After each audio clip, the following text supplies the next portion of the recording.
As discussed, a mixed fraction consists of a whole number followed by a fractional number. In this example, we'll use the mixed fraction of 7 4/5, written numerically as.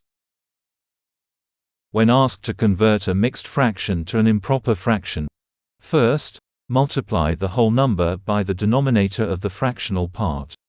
Take the resulting figure and add it to the fraction's numerator. Take this final figure as your new numerator and place it over the original denominator. This gives you your improper fraction.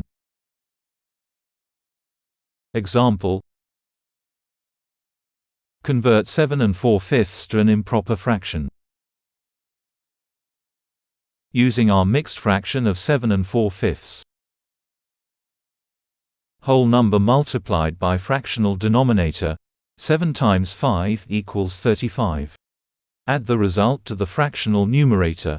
35 plus 4 equals 39.